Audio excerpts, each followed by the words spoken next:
E aí, gente, tudo bem? Como é que vocês estão? Vamos embora com o podcast de hoje. Cara, eu vou começar hoje com um desabafo aqui, porque cheguei a gravar um podcast ontem e por uma série de problemas de internet, né? Eu sou de São Paulo, né? Tá uma loucura São Paulo, né? Não sei se vocês estão acompanhando os noticiários. E aí, né? Internet pra lá, energia pra cá, enfim, né? Tive problemas aí pra postar o vídeo. Também chegou no final do dia, falei, pô, também não vou subir o vídeo agora, né? O dia já praticamente virou. Cheguei a gravar normal, tal, mas depois eu não consegui subir o vídeo, não houve tempo pra isso. E eu perdi tudo. Perdi tudo. Então deixar um desabafo aqui, mas assim, não vou fazer a mesma reflexão que eu fiz ontem, tá? Eu falei ontem muito sobre o plano A do Atlético Mineiro, né? O treinador plano A, né? Mas enfim, a gente vai passar pela notícia de novo. Não vou fazer uma reflexão longa, tá? É sexta-feira. A gente vai tentar resumir aqui. Vou me atentar ao horário, tentar fazer coisa rápida, né? Passar por algumas notícias do dia. Tem notícias importantes, tá? E e a agenda de jogos, né? Perdão, gente. E a agenda de sexta-feira, né? Um pouco devagar, sexta de manhã. Bom, gente, a notícia do dia é essa, obviamente, né? Ontem, quando eu ainda gravava o podcast, existia a expectativa, né, para a execução da prisão, né? Porque até então o STJ tinha definido pela prisão imediata do atleta, mas ainda não tinha a ordem de prisão ainda não tinha sido expedida. Então a Polícia Federal de Santos ficou no aguardo e até, né, eu acho que o começo da tarde ainda não tinha saído nada, né? E o Robinho, isso acabou se efetivando, né? Eu acho que houve não digo uma demora, nem um atraso, mas eu acho que houve aí um certa cautela, porque a defesa do Robinho entrou com um pedido no STF, pedido de habeas corpus, o ministro negou, esqueci o nome do ministro o ministro responsável, ele negou e ficamos nesse aguardo, acabou se concretizando, tá? Ele foi preso em Santos aqui, notícia do GE por Bruno Tavares, Lucas Magalhães e Leonardo Lourenço, tá? A justiça executou a decisão do STJ para que o atacante pague a punição de 9 anos em regime fechado após condenação por estupro na Itália, tá? A defesa teve habeas corpus negado pelo STF. Então, vamos ver aqui se a gente tem o nome do ministro, que eu esqueci, eu peço perdão, né? A Vossa Excelência, aqui eu não digo de forma irônica, de forma alguma, tá? Acabou sendo preso na quinta-feira, a decisão veio após mandado da Justiça Federal, tá? Justiça Federal de Santos recebeu o ofício à tarde e no início da noite expediu o mandado de prisão. Então você vê que levou bastante tempo, né? A gente passou o dia de ontem praticamente inteiro acompanhando, vindo se tinha novidades, se de repente algum recurso ia sair. E o ministro Luiz Fux, né? Peço perdão aqui ao ministro, né? Vossa Excelência, porque acabei me esquecendo, mas o ministro negou, né? Analisou a liminar e negou, tá? Então acabou acontecendo. A prisão do Robinho acabou acontecendo. Eu confesso a vocês que eu me surpreendi muito, tá? Não com a justiça, acho que muitas vezes a justiça brasileira ela se faz presente, mas é por tantas nuances jurídicas, né? É uma situação atípica, né? Foi um pedido de homologação, né? De pena que veio da Itália. Então, por ser uma situação muito atípica, eu tava nessa de, eu acho que vai demorar muito, tá? Eu acho que obviamente que a defesa do Robinho vai entrar com recursos e ele deve ter uma prisão, ele deve ter uma liberdade provisória aí no meio do caminho, porque vão pedir que o STF analise, né, também a sentença e nesse meio tempo talvez ele possa ter um habeas corpus aí, uma liberdade provisória até de repente o STF também concordar, não sei como é que vai acontecer, qual é o andamento, né, os trâmites, porque, por isso que eu falei, é uma situação atípica, né, é uma condenação que veio da Itália e ela foi homologada pela justiça brasileira, então eu tinha certa, assim, cara, não sei se vai acontecer, pode ser que demore, porque cria-se um precedente agora, né, e a gente sabe que criar precedentes, de repente a justiça toma uma certa cautela também, né? Enfim, porque aí você vai criando mais nuances jurídicas, né? Para que outros casos semelhantes que eventualmente acontecerem, você consiga entrar com a acusação entra com um ponto aqui, a defesa entra com um ponto lá. Então, essas questões jurídicas são muito complicadas, né? E para muita gente parece ser impunidade, mas é necessário, é preciso avaliar caso a caso, né? Porque são situações que cada situação é uma situação, né? E aqui eu não estou passando pano. Eu gostaria que a justiça fosse ágil, como aconteceu no caso do Robinho, sempre, né? Mas, como eu falei, existem nuances, né? Às vezes podem pegar algum caso que aconteceu há 10 anos atrás, que a justiça tomou uma decisão e que poderia se enquadrar para a situação, entendeu? Então são uma série de coisas. E por ser uma situação atípica, como eu falei, eu tava nessa de, cara, acho que vai demorar muito tempo, tá? Não vai demorar dias, nem semanas, nem meses, vai demorar muito, na minha opinião. Eu fiquei com essa sensação. Me alegro, tá? Assim, para quem é fã do Robinho, peço perdão aqui, mas aqui a gente não tá falando do atleta, a gente tá falando do crime, né? Não tô nem falando da pessoa. Às vezes o Robinho, como pessoa, ele ajuda muita gente e tudo mais. Não tô nem chegando nesse nível. Ele é um criminoso aos olhos da justiça italiana, porque ele foi condenado, né? Nas três instâncias da justiça italiana. Ele foi condenado, tá? E agora ele é um criminoso aos olhos da justiça brasileira, porque a pena foi homologada. Então, é, todo respeito a quem é fã do Robinho, mas me alegro que a justiça foi ágil nessa situação, né? Já demorou muito para avaliar o caso, né? O pedido veio no início do ano, né? Se eu não me engano. A gente já está quase chegando em abril, demorou muito para ser óbvio, porque existe uma série de demandas, né? Não é qualquer coisa que chega que vai ter prioridade. E nesse julgamento, entre aspas, né, nessa avaliação, foi muito rápido, né, como tudo aconteceu. Me alegro, gostaria que isso se estendesse a tantos outros casos, né, tantas outras situações. Vamos ver como é que vai ser o andamento agora do processo, né? O Robinho está de fato preso agora. Aqui está a imagem dele, né? E foi para um presídio no interior de São Paulo e deve ficar ali numa cela isolado, ali não deve ter muito contato com os outros presos. E aí a defesa vai entrar com todos os recursos possíveis aí que entendam que cabem nessa situação. Tá? Fato é que o processo deve chegar no Supremo Tribunal Federal e ali os ministros do Supremo eles vão avaliar, muito provavelmente devem avaliar o caso e devem votar também para manter ou não a pena, para que o Robinho cumpra a pena aqui no Brasil, tá? Bom, como eu já comecei com o caso Robinho, né? Vamos seguir com as notícias pesadas, depois a gente vai para as notícias esportivas, tá? Questão Daniel Alves, tá? Como é que tá essa questão Daniel Alves? Tá pendente ainda, né? A Justiça de Barcelona aceitou ali um pedido da defesa do Daniel Alves de liberdade provisória com pagamento de fiança estipulada aí em 1 milhão de euros, tá?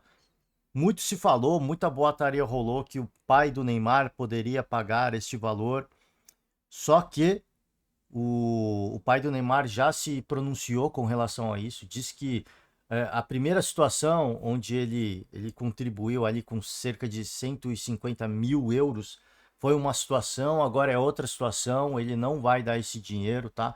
Então, tudo que se especulava, tudo que se especulava e muita gente foi precipitada até em julgar o próprio Neymar. Por isso que eu sempre falo aqui, para a gente tomar cuidado, gente. Vamos aguardar o andamento dos fatos, porque assim, você tá passando pano. Gente, não é passar o pano, é aguardar a justiça, né? Enquanto aguardar o andamento dos fatos da forma como eles aconteçam e depois que acontecer a gente dá a nossa opinião. Óbvio que antes a gente pode fazer uma prévia, deixar uma alfinetada aqui, uma alfinetada ali, que faz parte, mas muita gente já saiu julgando e condenando o próprio Neymar, que não tinha nada a ver. Dizia que o pai do Neymar, obviamente que estão relacionados, mas era o pai do Neymar, né?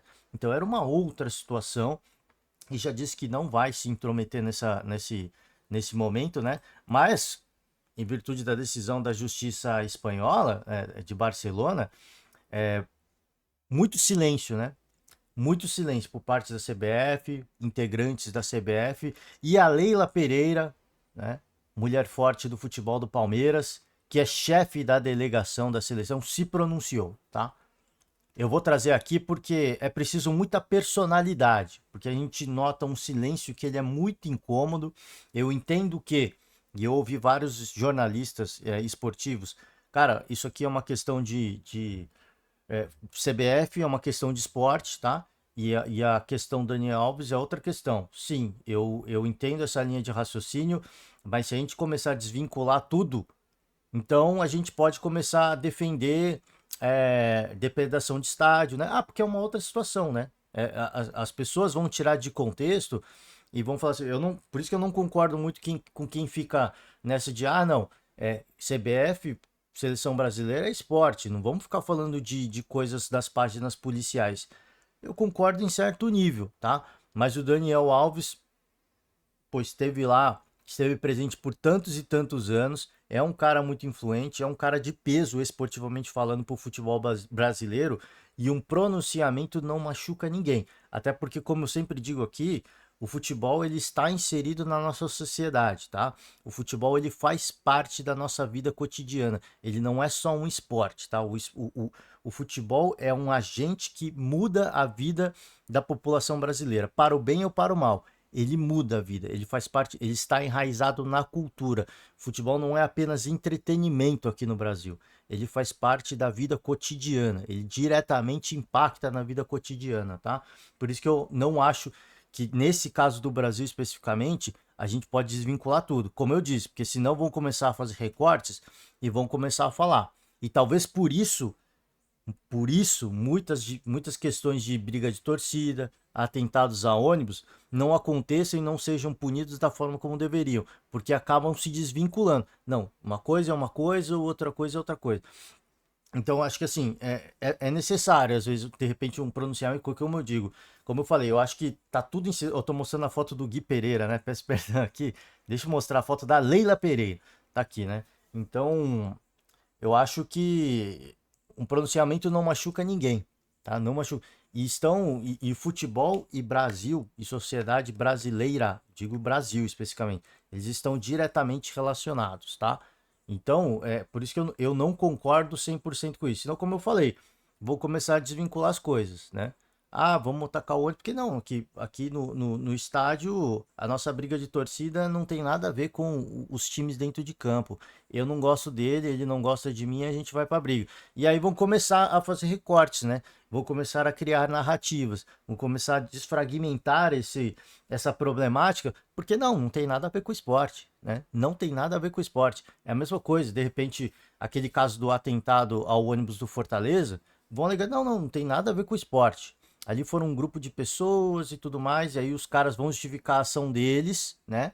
A ação deles como, não, aqui não tem que punir o esporte, porque o clube, né, que foi punido, porque não, ali foi um caso de torcedores que tinham desavença com os jogadores, vão começar a criar narrativas e a gente vai começar a desfragmentar as coisas, né? E vão começar a desfazer as coisas, né? Então, assim, o que é uma coisa, outra coisa é outra coisa, e aí no final, né, não acontece nada, né? Acaba não, desculpa, gente, falei que eu não ia me delongar nas reflexões, mas enfim, vambora, vai.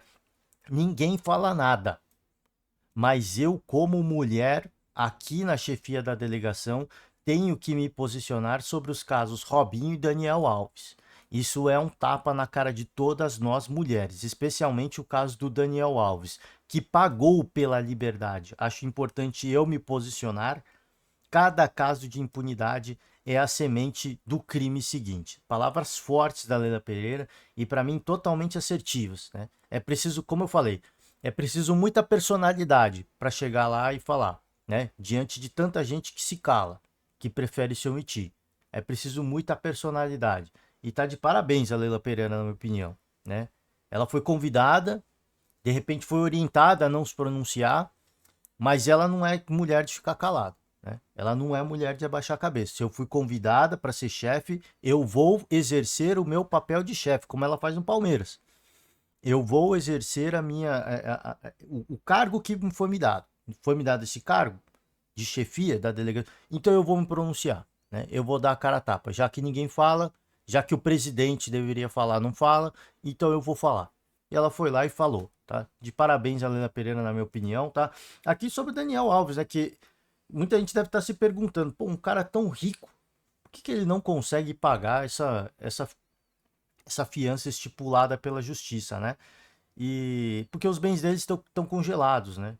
Parte disso por conta de uma disputa judicial com a ex-esposa Dinorá Santana, que impede que o jogador tenha acesso às suas contas no Brasil e na Espanha, tá?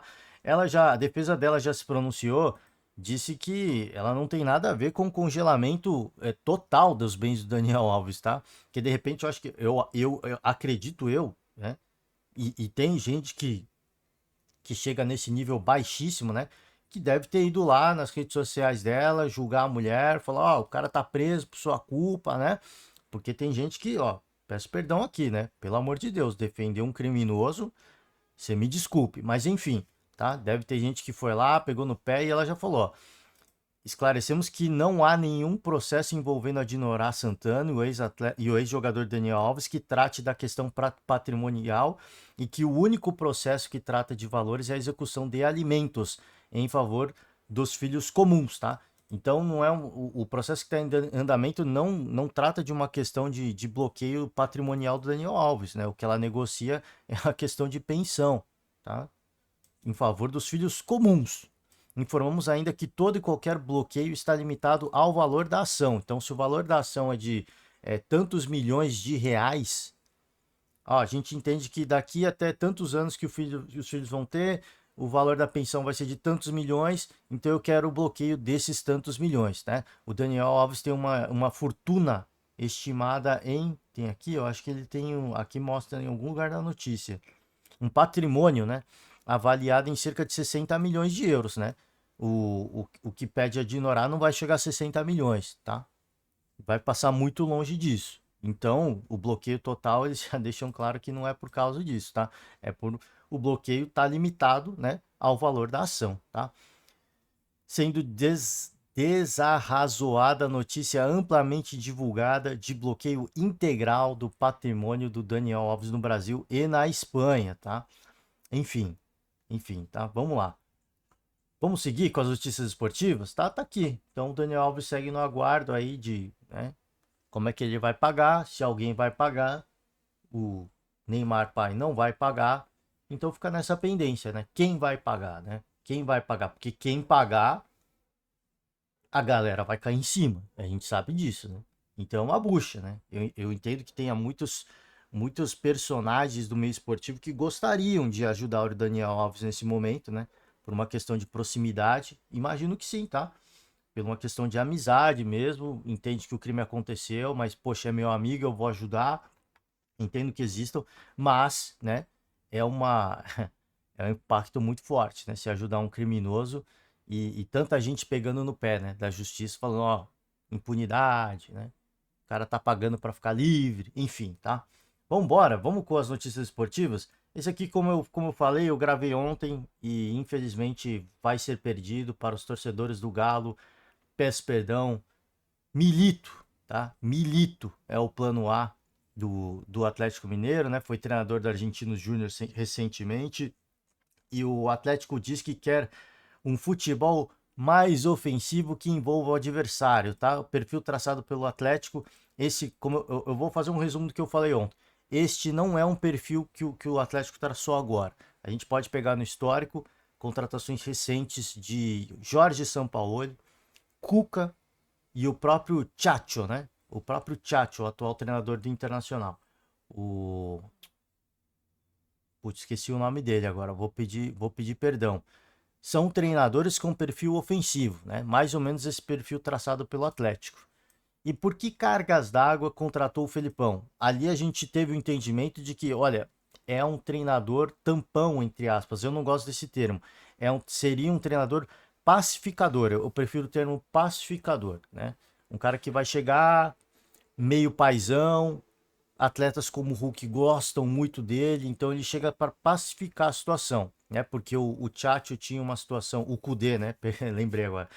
O Eduardo Cudê tinha uma relação estremecida com a gestão, aparentemente com alguns jogadores tinha alguma rusga. Então, ali houve entendimento que precisava de um pacificador, que era o Felipão, que ia unir todas as pontas, né? Manter um clima amistoso com todo mundo. E ali eu entendi que foi uma boa contratação. Agora, por que cargas d'água, se o Atlético Mineiro tem esse perfil em mente, eles seguiram com o Felipão para montar o elenco para essa temporada, fazer o planejamento para essa temporada, fazer a pré-temporada e agora chegar à conclusão de que não era o Felipão, né? Não precisa de um grande especialista da bola para dizer que o Felipão é um excelente treinador, mas não tem esse perfil, passa muito longe desse perfil, tá? Então a pergunta que e outra coisa, tá? Que eu acho que o torcedor do Galo tem que se perguntar. Já passaram recentemente pelo Atlético Mineiro treinadores argentinos, né? Até venezuelano, o Dudamel, né? O Cudê, não sei se o Cudê é argentino ou uruguaio, né? Deixa eu ver aqui. Perdão, gente, deixa eu só ver aqui para eu não falar besteira, tá? Ele é argentino. Então já passaram uma série de argentinos e até venezuelano, né? Então teve o Cudê recentemente, a gente teve o Turco Mohamed, né? Para quem não se lembra, o Antônio Turco Mohamed passou pelo Galo, né? Antônio Turco Mohamed, antes dele tivemos Jorge Sampaoli, e antes do Sampaoli tivemos o Rafael Dudamel, tá? Treinador que na época, a altura, era treinador da seleção venezuelana. É, será que é a escolha certa? Assim, apenas para reflexão. É apenas para reflexão. Nos últimos anos, o Galo tem tentado treinadores brasileiros. O Cuca deu muito certo em 2021, mas tem tentado treinadores brasileiros e mais recentemente ainda treinadores apostando em treinadores estrangeiros mais locais, tá? Da América do Sul. É a estratégia correta? Tem dado certo? Não estou falando que a solução é um treinador europeu, não é isso que eu estou falando. Mas se houve uma coisa que não foi tentada pelo Atlético, foi recentemente, foi um treinador europeu. Tá? Então, assim, vai dar certo ou não? Passaram tantos portugueses aqui que não deram certo, tá? Só pensar aí, a gente olhar para o próprio Flamengo, a gente teve como é que é o nome? O Paulo Souza, a gente teve o auxiliar lá do São Paulo, não. Como é que é o nome dele? Pô, esqueci o nome dele, o auxiliar do Guardiola lá. Enfim, putz, o nome dele tava na ponta da língua. Isso que eu tô olhando só pro Flamengo, hein? Isso que eu tô olhando só pro Flamengo. Passaram tantos e tantos outros, né? O Ricardo Sapinto no Vasco, né? Tivemos o Gesualdo no Santos. Passaram tantos estrangeiros que não deram certo. Não estou dizendo que essa é a forma. Eu estou dizendo, olhando só para o Atlético Mineiro, na visão, assim, sobre a ótica do Atlético Mineiro. Passou recentemente três treinadores argentinos. Três não, né? Se chegar de fato o Milito, vão ser três treinadores argentinos recentes. Seria o Milito, mas assim, tirando o Milito, vai, tivemos o Cudê, o Sampaoli e o Dudamel, que é venezuelano, né? Não, três treinadores argentinos, é isso mesmo. O Cudê, o Turco Mohamed e o Sampaoli. Três treinadores argentinos recentemente. Tá mirando mais um argentino. Será que é a solução? Será que já não foi tentado? Três chances já não seria uma amostragem suficiente para. Poxa, eu não sei se é o perfil do Atlético Mineiro ter um treinador argentino, porque é uma questão de perfil também, gente. Não é uma questão de, poxa, tem tantos treinadores argentinos que dão certo, por exemplo, o São Paulo eu entendo que deu certo no Santos. Legal, mas assim, é pro Atlético Mineiro, é a cara do Atlético Mineiro. O São Paulo não deu certo no Flamengo. E ponto. A gente entende que, poxa, não é o perfil. Não bate, né? Apesar do perfil de jogo, o temperamento, de repente, e eu imagino que o Milito, por ser argentino, ele não é muito. Bom, não vou generalizar, né? A gente tem um Vojvoda que é super tranquilo, né? Argentino e ele é super tranquilo. Não vou generalizar. Mas assim, vai dar certo, né? Num ambiente onde o torcedor tem tão pouca paciência e o Cudê perdeu essa paciência também. Ele não é um cara explosivo, mas sai pondo a boca no trombone, né? O Cudê. Será que o Milito não tem o mesmo perfil? Quando o torcedor começar a pegar no pé, chamar ele de burro, mesmo que não emocionado, será que ele não vai dar um troco e quebrar com o ambiente? Então essa é a pergunta, cara. Essa é a pergunta que eu acho que o torcedor tem que se fazer. E a gestão também. Pô, tática, futebol, beleza. show de bola, mas é uma questão de perfil, né? Tem tanta gente que de repente a gente olha, assim, na sua vida, já imagino que tenha acontecido isso. Você olha para duas pessoas e fala, cara, esses dois dariam um belo casal. Daria um belo casal. Mas será que bate, né? Será que bate? Não sei se você já viu tantas vezes na sua vida também, eu já vi várias, assim, um casal que parecia ser o casal perfeito e de repente se separam, né? Ah, por que se separou? Aí você vai entender que existem uma série de incompatibilidades, né? Então, assim, às vezes é um casamento que, pô, não tô falando que não tem um argentino que vai dar certo no Galo, mas, como eu falei, passaram três recentemente, tá? Três recentemente. E nenhum deu certo. Eu acho que assim, só cabe uma reflexão de repente, tá? Vambora! Sobre o Flamengo, tá? A questão do novo estádio, tá um impasse aí. E, bom, Flamengo quer arena para 75 mil pessoas, né? Não é novidade para ninguém. Topa pagar até 250 milhões pelo terreno. Só que o banco quer mais, né? A Caixa Econômica quer mais. É um terreno na zona do na região do gasômetro, ali no Rio de Janeiro, uma região central, muito bem localizada. Seria perfeito para o estádio do Flamengo. Em um primeiro momento, o clube trabalhou com a possibilidade de receber 100 mil pessoas, mas recalculou a capacidade após nova avaliação da área disponível e do custo da operação. Seria maravilhoso um estádio para 100 mil pessoas, né? Mas quanto mais gente, mais difícil gerir e melhor tem que ser a logística da região, tá? Bom, tá tendo impasse, porque o Flamengo quer pagar tanto, a Caixa quer receber tanto, aqui a região, o terreno do gasômetro, tá? Cara, muito bem localizado. Se rolasse esse estádio, ia ser maravilhoso, né? Maravilhoso. Terreno que foi comprado pela prefeitura em 2012 por 220 milhões e revendido ao Fundo de Investimento Imobiliário Porto Maravilha, que é administrado pela Caixa Econômica Federal. O Flamengo está disposto a investir 250 milhões só para a compra do terreno, hein? Tá? Vamos ver como é que vai ser, né? Vamos ver como é que vai ser o andamento disso, porque querendo ou não, né? Só o fato do Flamengo falar que quer comprar já valoriza o mercado imobiliário, né, gente? Já valoriza o mercado imobiliário. Aí a Caixa vai ver lá, foi quanto que tá valendo agora? Pô, subiu tanto desde que o Flamengo falou que quer comprar. Aí fica complicado, né? Aí fica complicado. Aí o Flamengo também tem um teto, né?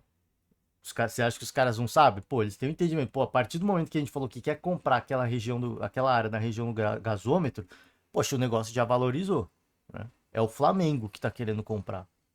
O negócio já valorizou. A maior torcida do Brasil, a maior torcida do Rio. Valorizou. Tranquilamente, né? Então tem que ter um entendimento. Pô, a gente pode pagar isso, até porque, né? Só o fato da gente falar que quer comprar já valorizou muito mais, né? Então, enfim, vamos aguardar os andamentos. E para finalizar, Alexandre Matos foi demitido do Vasco da Gama, tá? Deixou aí muitos atritos, né? E se eu não me engano, eu trouxe uma das notícias desses atritos, né? Dando coletiva, falando que, né, tava tudo acertado, só tava faltando a bênção da 777 para contratar jogador. Enfim, né? Enfim, impaciência com o processo de contratações, né? Que é necessário porque é uma SAF, existe uma série de processos que tem que ser respeitado. E o Alexandre Matos não é muito disso, né? É o cara que chega, pede, quer que o negócio seja de que o negócio não, que o atleta seja adquirido, né? Então, não é um cara de muita paciência. Imaginei eu, e eu acho que eu já falei isso, que depois ele ficou um tempo parado, estudando o mercado, né?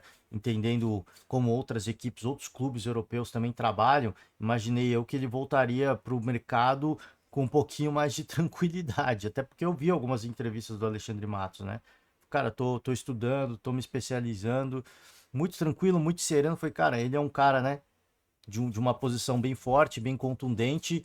E eu imaginei que ele fosse voltar para o mercado um pouquinho mais tranquilo. Não, ele entrou, acho que ele volta para o mercado com o mesmo apetite de antes, o que é legal, porque esse é o perfil dele. Quem o contrata sabe que ele tem esse perfil e por isso ele é contratado, mas esse perfil também gera um atritos. No momento que ele quer contratar e você não dá o dinheiro para ele contratar, fica difícil, porque ele é um cara articulado, né? Ele viabiliza negociações. O Dudu só foi pro Palmeiras, na minha opinião, graças ao Alexandre Matos, tá? Que cara muito bem articulado, com muitos contatos, usou esses contatos e conseguiu fazer o chapéu, né? O famoso chapéu, deu um chapéu na geral, né? deu chapéu nos rivais paulistas também. Foi uma surpresa, porque do nada o Dudu é anunciado no Palmeiras. Então, é um cara muito bem articulado. Para a contratação, ele consegue viabilizar. Agora precisa do cascalho, né? Precisa do cascalho. Teve mais de 100 milhões de reais para investir em reforços, escolheu com o aval de outros setores, nome como João Vitor, Adson, David, Sforza e companhia, tá? Bom, alguns motivos daqui, tá? Aquela coletiva, eu acho que eu falei dessa coletiva, essa que eu tô falando, né, de dia 6, que tem que entender que a palavra final não é minha, né? Então ele meio que jogou para a torcida, né? Falou assim, eu tô buscando, eu tô encontrando, mas a palavra final não é minha. Em menos de 24 horas já dei 2 ou 3 opções. Estou esperando aprovar. Se aprovar, virão. Então eles jogam para 777, para a torcida, e a torcida cobra 777, né? Então é ruim essa relação. É ruim, porque você está tirando o seu da reta e jogando em quem está dando dinheiro. Os caras que estão pagando o seu salário, né? Enfim, né? Enfim, uma série de atritos. Aqui, ó. Mensagens vazadas, né? Bom, chega ao fim o ciclo Alexandre Matos. Tá? E para o bem ou para o mal, não sei se o torcedor Vasco, não sei, não mediu o termômetro das redes sociais para ver como é que estava o treinador do Vasco em relação ao dirigente, mas acabou acontecendo, né? É isso, gente, ó. Vou finalizar por hoje. Trazer a agenda do dia, né? Fiquei de trazer alguns jogos, que o futebol. A gente teve clássico, né? Se eu não me engano, na Copa do Nordeste, né? Tivemos clássicos na Copa do Nordeste. E na Copa Verde o Cuiabá vencendo, né? E na Copa do Nordeste a gente teve Fortaleza perdendo para o Ceará, isso foi na quarta-feira, e o Bahia venceu o Bavi, né? O jogo foi sofrido, hein? Mas o Bahia teve que se segurar ali, não é muito o estilo Rogério Ceni, mas conseguiu segurar o Vitória, né? E aqui, né, curiosamente, uma equipe de Série A e de Série B, mas como a gente sempre fala aqui, muita gente minimiza, rivalidade é rivalidade, tá? Futebol feminino, as equipes paulistas, né? Bragantino e 2, Palmeiras 2. Esse jogo aqui, o Palmeiras fez 2 gols no finalzinho, tá? Na reta final. Foi impressionante. Atlético Mineiro 1, Santos 3, Internacional 1, Fluminense 1. E da quinta-feira, Grêmio venceu o Botafogo por 2-0. E o Corinthians, né? O monstro, o bicho-papão do futebol feminino. 4-1 para cima do América. E quando eu digo isso é com muito respeito, cara. Assim, o trabalho do futebol feminino do Corinthians é impressionante, tá? É impressionante. Assim, é para todo mundo olhar e falar, cara, vamos copiar, porque é uma fórmula de sucesso, tá? E eu espero que outras equipes copiem, para a gente valorizar ainda mais, para a gente se tornar cada vez mais competitivo, tá? É isso, gente. Tá chegando a estreia do Dorival Júnior, a gente fica na expectativa. Final de semana tem. E semana que vem a gente vai voltar para falar da estreia do Dorival Júnior na seleção brasileira, tá? Eu tô muito ansioso, muita expectativa. Espero que dê tudo certo. Espero que ele já comece com vitória mesmo, tá? E vou encerrar por hoje. Agradeço demais a todo mundo. Desejo uma ótima sexta-feira. Para muita gente vai ser uma sexta-feira chuvosa e fria, né? Tá vindo uma frente fria aí, tá esfriando, tá chovendo legal em algumas regiões. Então, ótima sexta-feira. Se tiver chovendo muito frio, aproveita em casa também, tá tranquilo, né? É sempre bom ficar em casa, sossegadinho, fica no ninho tranquilo, assistir uma TV, né? Toma aquele, se tiver muito frio, toma aquele chocolate quente, a pipoquinha. É sempre uma delícia, né? Aproveitar, né? Ir pra farra é legal também, é uma delícia também, mas ficar em casa também é muito bom. Aproveite esses momentos raros aí da vida. Enfim, gente, ó, você que nos acompanha até aqui, deixa aquela famosa moral pra gente. Tô encerrando por hoje, agradeço muito a quem nos acompanha, um forte abraço e semana que vem nós estamos de volta.